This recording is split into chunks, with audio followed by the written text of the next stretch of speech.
studio for another episode of the Mothering by Design podcast. So happy to have you here. I'm Chrissy, and we're here to speak about how can we best support our children and ourselves as parents through our design to create more of an easeful, joyful, more of a flow than a force in our family life, in motherhood.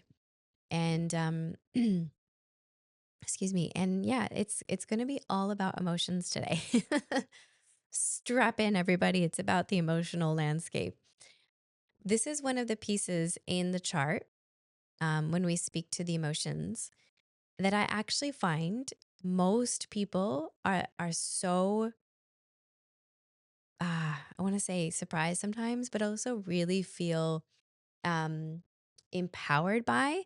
And it's one of the things that You know, I think out of all the things that you could learn about your chart, of course, our energy type. So if you haven't seen any of my other episodes, we've already covered energy type, we've covered strategy, and in that we've covered I can't remember, did we cover not self theme? Sorry, now I can't remember. Have to go back and look. But we've covered some of the basics. And this one is seems really simple when you think of it. Because we're going to speak to whether someone has if they're an emotional when you look at their chart or if they're a non-emotional. And I'm going to speak to what those actually both mean because it's probably not what you think. Um, and what I found from so many people that do readings with me is that this is one of the big game changers for them. This is like the big aha, whether it's for themselves or for like their partners and knowing their partners better or for their children, right? So I hope that you stick around for this whole episode because I'm going to speak in a way that you can also gain guidance and practical tools around when you do find out if you're non-emotional or emotional, or say you have children that are, the other emotional or non-emotional, and how can you support them and how can you support yourself as the parent, right? And how can you best yeah, just communicate with each other because it is two very different ways of having waves move through your chart and having your emotional, like the emotional landscape, let's say, just looks quite different when we look at the two different sides. Um, if you don't know your chart and if you don't know any of your family's chart, no problem. The first thing I would have you do is go to my website, which I'll have in the show notes, but it's www.chrissybethcoaching.com. And the first page, when you get to the first page of my website, you'll see you can pull your free chart or you can pull anyone's free chart on there. Take a screenshot of it and then pull everybody else. Um, and then you'll be able to look on the chart for what the piece of the chart that speaks to the emotional landscape of that person. So go and get the chart if you don't have it, or if you already have your chart, grab it or pull it up on your phone because I think this is a really important thing to know. So yes, thank you for being here. This is what we're going to discuss.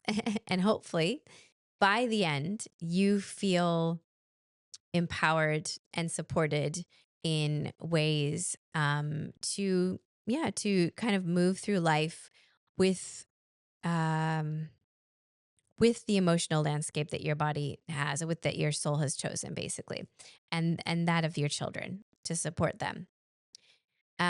So basically in human design, if you have your body graph and if you've seen a body graph or if you've got yours there, you're going to see all of the shapes and the centers. And those centers are, where we have basically different sort of themes attached to them, if you will, for lack of a better word. And that energy moves through that center around that theme. So we have the top center is the crown center, and that's going to be all about inspiration, ideas, thoughts, questions, like inspiration flowing through that crown. And when we speak to, that's just an example. When we speak to the emotional energy of someone and whether they have defined or open. So when we are talking about the centers being defined or open, it just basically means if it's open, it's white in your chart. And if it's defined, it'll be whatever color they've used for the body graph. Sometimes it's different colors. So we're going to look at the solar plexus for today's podcast episode. I want you to look at your solar plexus or your child's solar plexus.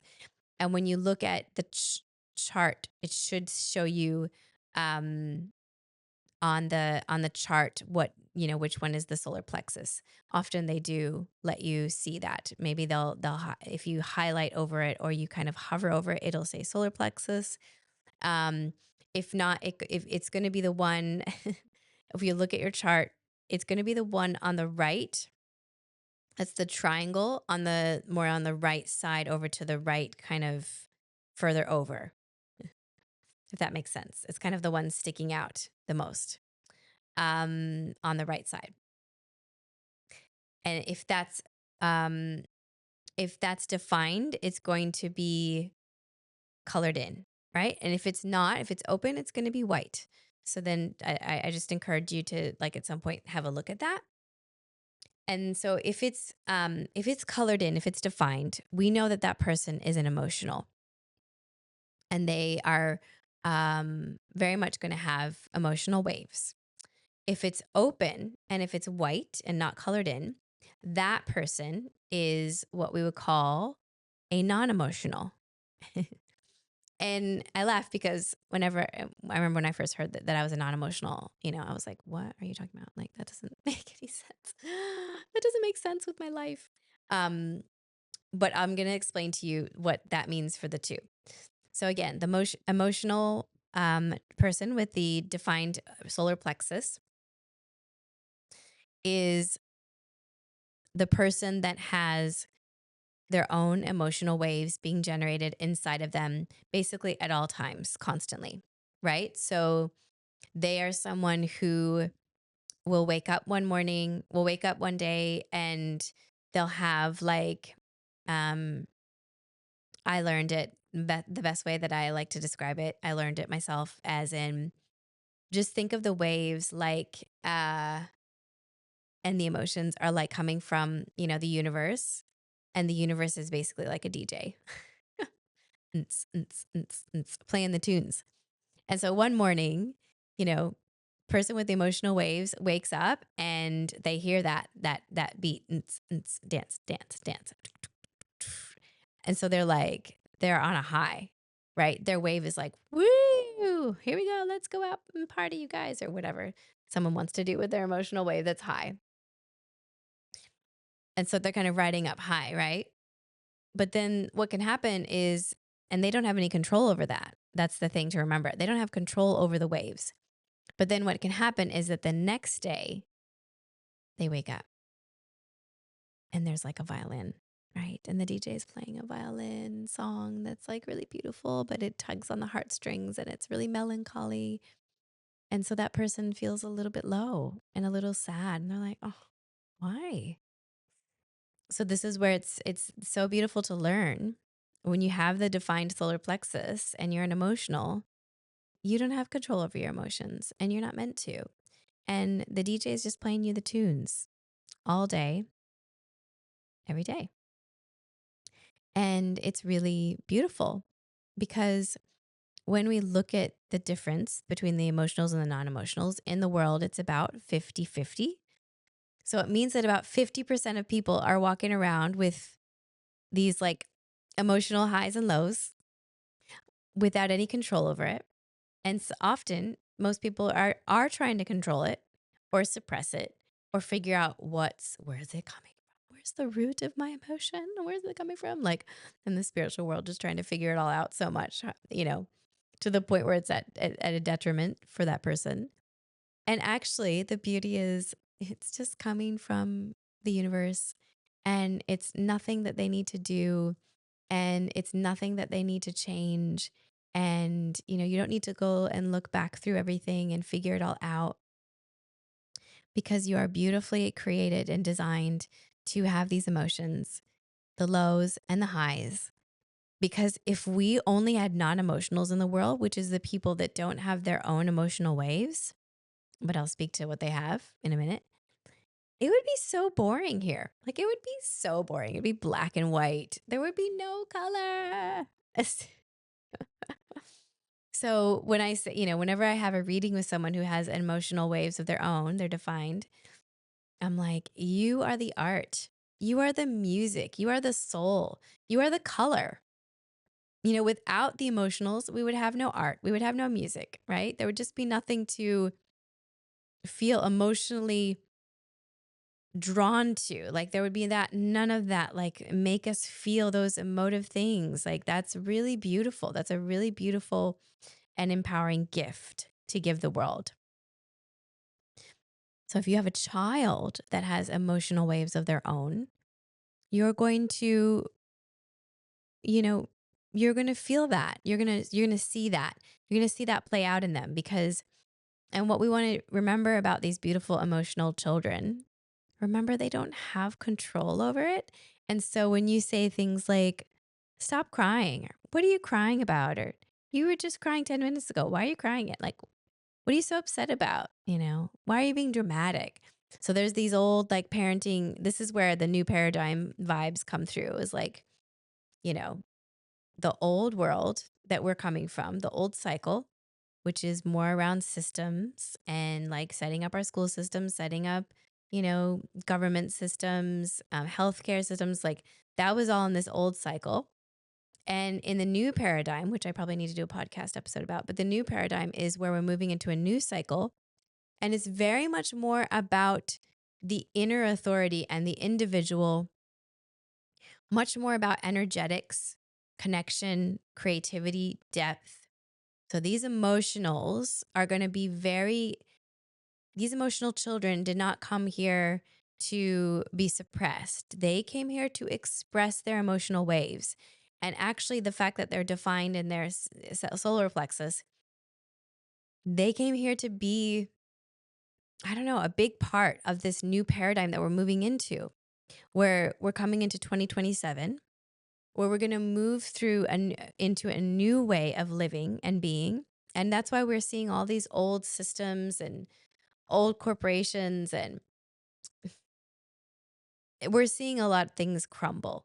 And that's right. It doesn't have to be doomsday, even though there's a lot of doomsday out there as well. But it's actually really cool what's coming. It's really beautiful. And it's something to expand and open to, not to like get scared and close to. Oh, I'm so scared. Like, I get it. There is scary things happening in the world, but there's a lot of really beautiful things happening as well. And when we're equipped with these tools, around supporting our children and ourselves, our families, our ecosystem, and our family, when we're equipped with these tools that human design has actually came to provide to us as we move into the new paradigm, we're going to be thriving. So that's a sidebar. But these emotionals, the children that come here with emotions, emotional waves, is it huge sometimes? Yes. My daughter is an emotional.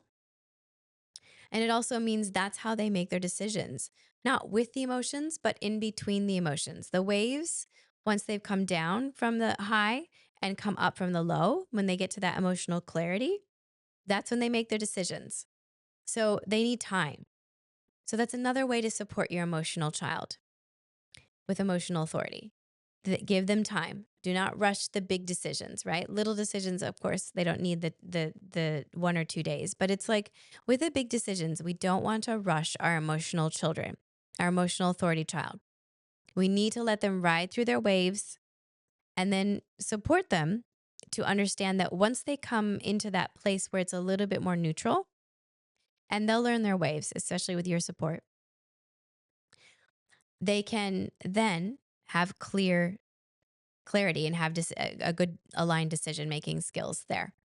But what I want to say is that is it is it challenging sometimes when you're dealing with, like, look, it's going to be tricky either way. When you have an emotional child, they have their waves. Some emotional children have waves that go like shoo, shoo, shoo, shoo, right? Like they're going up and down and up and down. And sometimes it's super high and super low.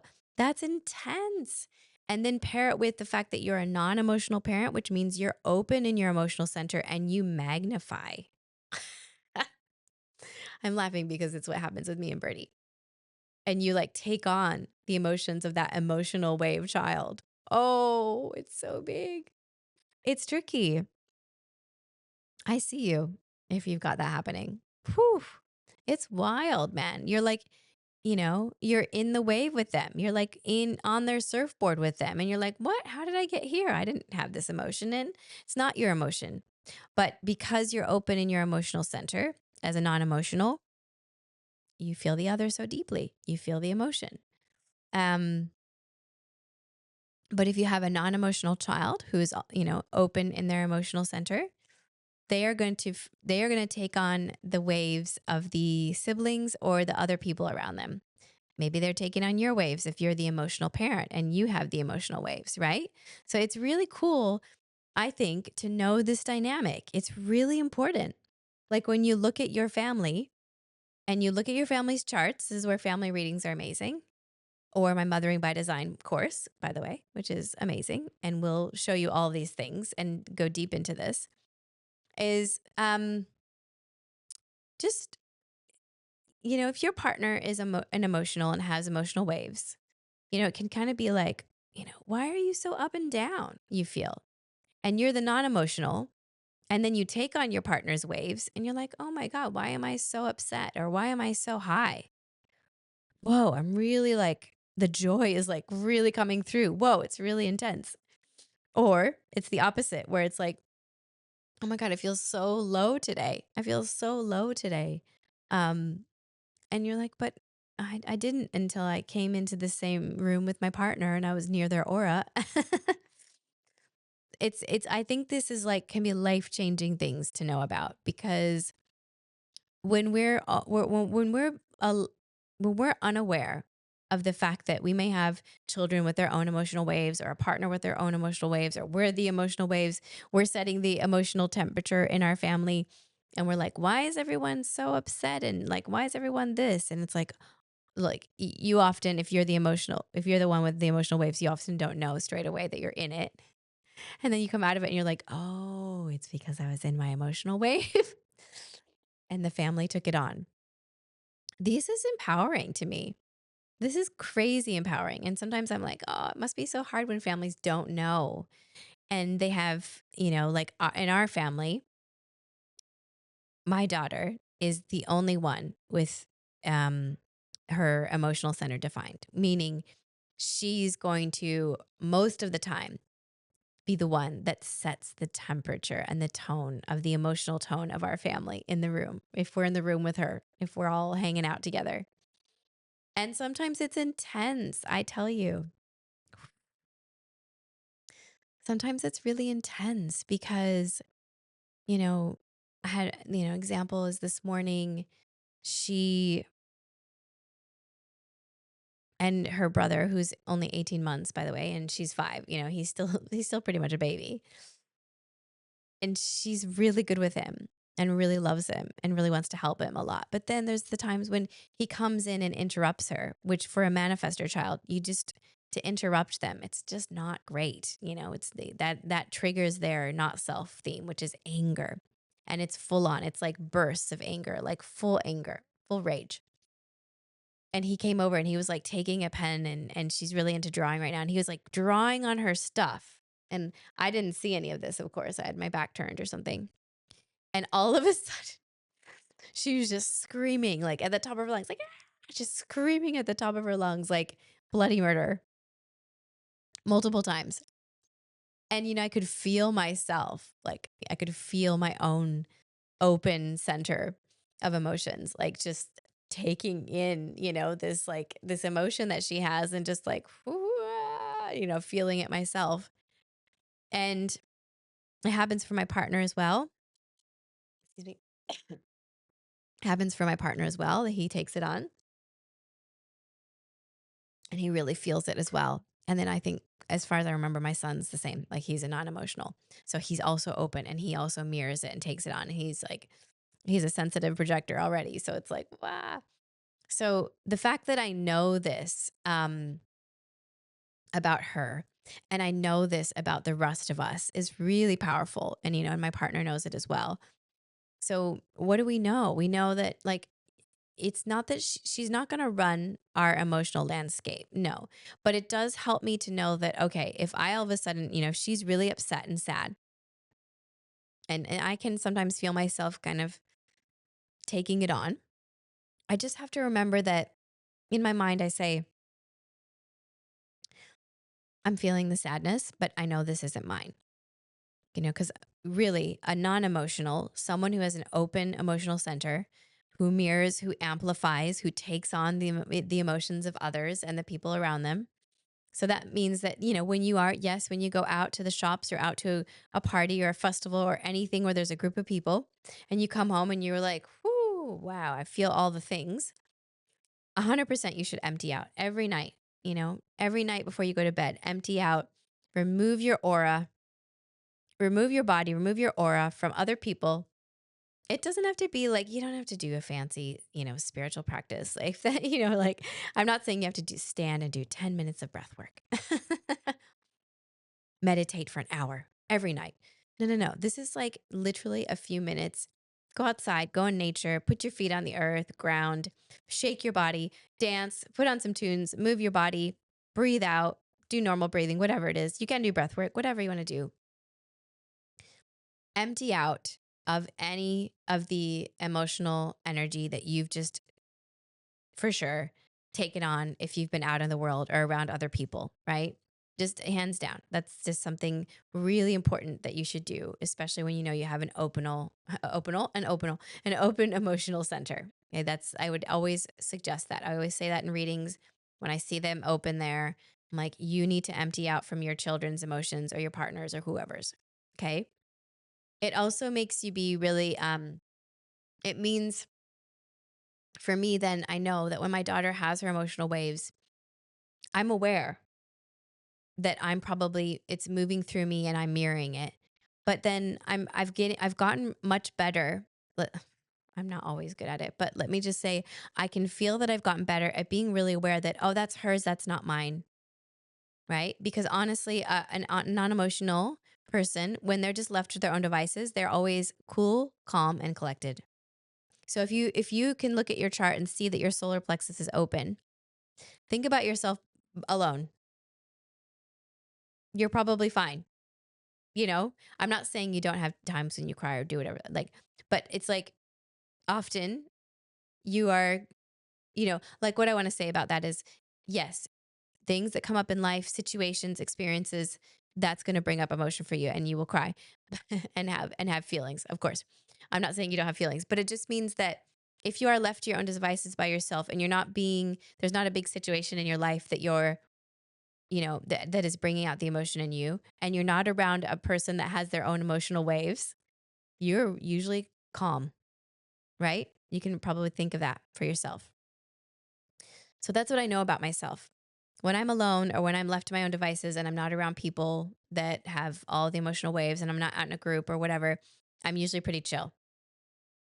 Get me around, other people's emotions, la la la. Like, I could be, standing and someone's telling me a story and they're crying, and I will probably cry pretty quickly, right? Because I'm mirroring it. My body's my soul, my body, my design mirrors the other's emotions. So it's really empowering. If you have always wondered like why you're so sensitive, why am I so sensitive? Like I get around other people and I'm literally like, it's like because you are like a sponge in that area of your design. When you're open there, you are a sponge. You are going to, it's going to absorb into you. And that's not a bad thing. It's like really beautiful to feel the other. It's really beautiful to have that gift of being the one that's open, being the one that helps to take on the other's emotions, feeling the color, right? Like it would be so boring for me if I didn't get to feel the emotions of all the others. That's boring. So I'm happy. I'm happy to feel the other. Now, sometimes when my daughter has her huge emotional waves, I don't always feel happy about that. Let's be real. I feel a little bit like, seriously? Was I designed to do this? Because it's huge. So we've spoken about the emotionals. what it can look like in a dynamic of parenting and child. Let's talk about this a little bit, like kind of like flesh it out a little. I kind of have, but let me just do it again if it wasn't clear. Um, and usually I have my notes with me and I didn't put my notes in. I can feel my Manny Jen is like, we let's talk about it here and let's go over here and let's so let me try and bring the focus back. So let's say a situation of the parent is the emotional. So they have their emotional waves that move through them. And the child is the non emotional, which is open and mirroring and absorbing the parents. So, what's the parent going to teach? What's going on there? Like, so the parent is really going to teach emotional boundaries, um, emotional depth, um, expressing emotions in a healthy way to the best of their ability, even though I know that that's can be really tricky sometimes. And that child is going to, of course, absorb and take in that parent's emotions, but they're going to learn how to express emotions in a healthy way from that parent. They're going to learn how to have emotional boundaries and how to have depth in their emotional landscape. So that's really beautiful. And then, as I've kind of said from my own experience, but I'll repeat a little bit, when it's the opposite, and I'm the parent that's the mirror when the with the emotional landscape, and my child has the emotional waves. I am going to teach um, that I don't take everything on. I'm going to teach, and that's an emotional boundary in and of itself as well. So it's like both ways we teach emotional boundaries, but I'm going to teach that not everything is mine. That I'm also going to teach that there's no need to control the emotions, right? So I want my emotional child to feel her emotions, and I want her to not feel that I'm controlling it. And I want her to feel that she has this space to have her emotions, which will mean sometimes that I'll have to kind of almost give some distance, which not in a way of like I'm abandoning her, but like sit with her, but like not get so involved in the emotions, which I've tried to do, which could sometimes just be like, that's another way of controlling it. Right. So it's like almost like this hands off approach of like, can I just be there for her physically with my presence? Teach that it's beautiful and perfect for her to have the emotions and that it's really important for her to let them come through because it's actually her way of, she has to ride her waves. And then, especially when it comes to, especially as she gets older and she really taps into that for her big decision making in her life, like we want them to really feel the waves. We don't want them to suppress them or to feel there's something wrong with them because of it or to feel like they have to figure out why are they feeling emotions like that just gets so complicated and unnecessary. So I'm going to teach her to feel safe expressing her emotions. And then I'm going to teach her that on my end, I also have boundaries around it. Like I'm not going to take on her emotion. I'm going to show her that there are rituals that we can do, right? To release emotions. And for her, it might be moving her body, shaking. She loves art. So it might be expressing it through drawing. For me to empty out of other people's emotions, I really do need to move my body. And I simply need to move my aura away from her or other people, right? To just come back to my calm way of being as much as I can as a mother to be calm. So those are kind of like, hopefully those are helpful scenarios for you if it's kind of a new concept and you're trying to understand like if you're the parent that has the emotional waves riding through you at all times or if you're the parent that's open there and you are absorbing the waves. Excuse me. Mm. Both are very important, both very empowering to know about. And then we can look at in the family in the family dynamic, excuse me, the partnership. So this one's good. You might have a partner who has emotional waves and you've always wondered why they can be so up and down. Why are they such deep feelers or why are they so dramatic or whatever, And the opposite can then be true about the other. So say, you have the partner that's the non-emotional, and they're really open in their emotional center, and you're like, they're just so sensitive. Like they that they're taking on and feeling everyone's stuff in the room. Like they're, say in the family dynamic or extended family, they're like taking on their mother's emotions or their father's emotions. And you're like, what are you doing? Why do you do that? Like just let them do their thing. Like you don't have to take it on, but in a way, especially if they don't know about it and they don't know about their chart or they don't know about the fact that they're absorbing that naturally from the people around them, it's not their fault, and it's actually how they're designed. And it is a beautiful thing to be empathic in this world. But when I speak to this in the readings that I do with others, is I do often hear the feedback of, but it's so intense to feel the other, right? It's so intense to be the one that takes on the other's emotions. Um, and as a child, the conditioning around that can look like what I've said. You're too sensitive. You know, why are you so upset? Like, it's not it's not your problem. Why are you so sensitive about that? Why are you crying about that person's thing? Or why, just being very sensitive is often the term that you might use for someone who's open there. And so this child grows up conditioned to um, almost try and like keep their emotions at bay and not feel empathetic towards the other and not feel the others so much. But actually, it's their superpower. And often, the non emotional, the open emotional center person will feel the other's wave before the emotional wave person even knows they're in it. So, if you have that in your partnership, you don't need to go and tell your partner you are in an emotional wave right now. You're being super low and la la la la, like you are super low and angry and la la la. Wait, just wait. Let them do their thing. Let them ride their wave. Maybe give them some space so you don't have to feel it all if you're the non emotional. Let your partner ride their wave. You go ride. Go for the surf, babe. I'm going to go over here. And often the emotional will come back and be like, oh, wow, I was really sorry. I was really like riding my wave. I was really low, and they won't know it straight away, always. Sometimes they might know it, but often you're going to feel it. The open emotional center is going to feel the emotional wave hitting before that person does. Okay. So in a partnership, I know how that can get really tricky. And this is where it can be really beautiful to um, talk about this with your partner, and it's really empowering for you as parents, especially if you're the mother, which you probably are if you're watching this, as the mother, to speak to your partner about, like, when I told Craig, like, it was kind of a learning curve for us when we learned that our daughter was and had her emotional waves. It wasn't a big, like, it was a big aha, as in, oh, okay, that makes sense.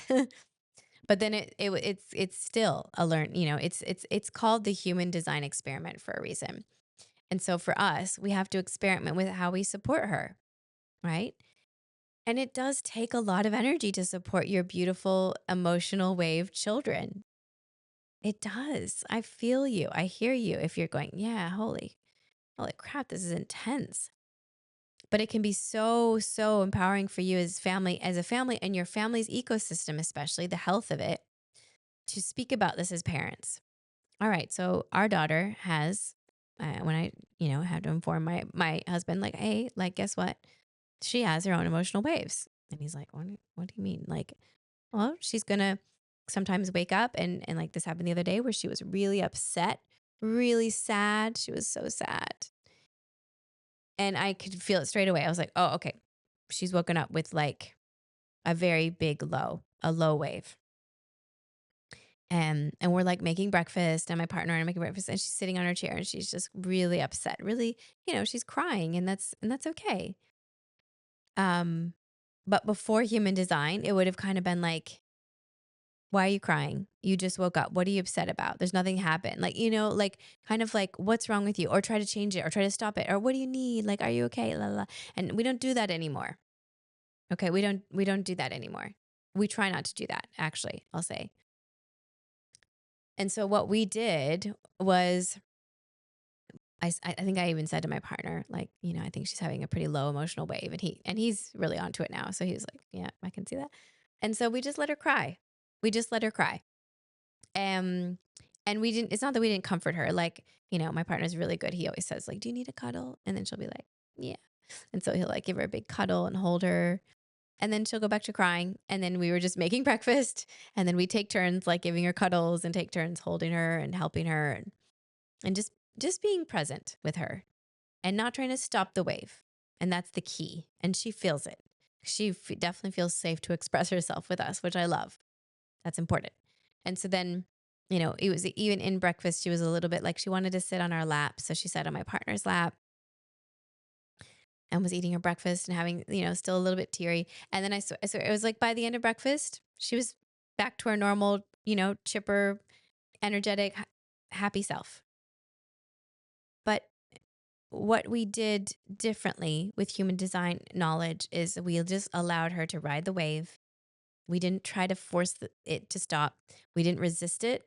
We didn't make her feel shamed about it. And we ourselves probably needed to empty out of that. I don't know if we did. We would have at some point. Um, and I remember feeling like, you know, it doesn't have to stop. It doesn't have to stop the world. It's like, yes, we can support the child that's having the wave, but our whole family dynamic doesn't have to revolve around it. And that's key, because then the other children or the other child, if there are other children and child siblings, starts to feel kind of like, well, every time that person has a freak out, I'll stop, everything you do. And then that can feel kind of like the dynamic can feel unbalanced for them. So we don't like stop the world. We don't stop our family life. We keep doing the things, but we support her by just knowing that she can express her emotion, right? And yeah, that's something that I'm so grateful for. I'm grateful for the tools of knowing her design and her blueprint to be able to hold her in this way, right? It's been so transformative for us. On that note, I guess I want to share, no, I guess I want to share with you, if this is something that you feel like you really want to know this stuff about your child or about your partner, about yourself. I'm currently running a 5-week program for mothers all around. It's called Mothering by Design, and it's all around supporting mothers to look at their children's charts. And we go through the energy type, we go through authority strategies, and we go through all centers and what that's going to look like in your child's chart, in your family dynamic, in your own chart, and supporting you to know yourself, but also to know your children.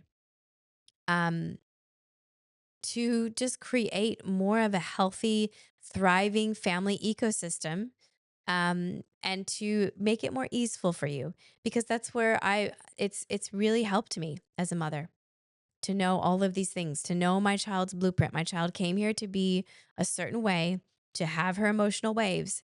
And who am I to say that she shouldn't? I'm no one. Like, that's not my job. But my job is to support her to move through them, not to stop them. Before human design, I was clueless, didn't know that was a thing. After human design, with practice, I will say that with practice, I feel that I can better support her now. And so that's why I created that program, because I want other mothers to feel, especially as we move into this new way of living, the new world, the new paradigm, which is coming soon.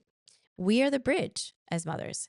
And so we are meant to be supporting our children to live in the way that their soul came here to be. They came here a certain way, and they need to express that as they move into this beautiful and expanding and very different new world that we still don't know a lot about. And they chose to come here for a reason, to be in that world, but not in a way that I control them to be, in her own design, in my son's own design. So if you're interested in that, I'll leave it in the show notes. You can learn more. Um, I've been running free live master classes around this topic about mothering by design and the 3 big shifts for me. So I can I'll put all that info in the show notes. So if you've gotten this far and you're listening to, even just learning this aspect of someone's chart, it's so powerful. So think about if you could learn even more about your children and what that does for your family. and what that does for yourself as a mother. My goodness. Lighten the load, mama. You want to lighten the load.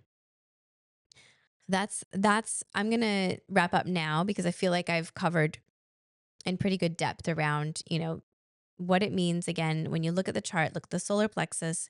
Is it defined? Is it open? And what those two differences look like in a chart and how they will impact the family dynamic, how they will impact you as the mother, and then also the impact you will have on your children, depending on which one which one is in your chart, if it's defined or open. I'd love to hear your comments. Any questions, please put them below. It's very much my passion and my joy to share this information, my insights, my lived experience as a mother using human design to mother my children and to live in our family with, more of a thriving family ecosystem than we've ever had before. Hands down. It's thanks to human design. So I really appreciate you being here. Thank you for being a part of this podcast and this community. The more I share, I'd love it if this is like something that's felt really insightful for you, or if it's inspired you at all. I'd really love and appreciate you sharing it with another mother or a couple of mothers or with your community, giving it a like, subscribing to my channel, because this is what I'm going to keep talking about. And I'm going to keep showing up and I'm going to keep sharing because I know that this information is meant to be out in the world more and more, especially for the families, especially for the mothers. So thank you so much. Love and appreciate you. And I can't wait to dive in on the next episode. Bye.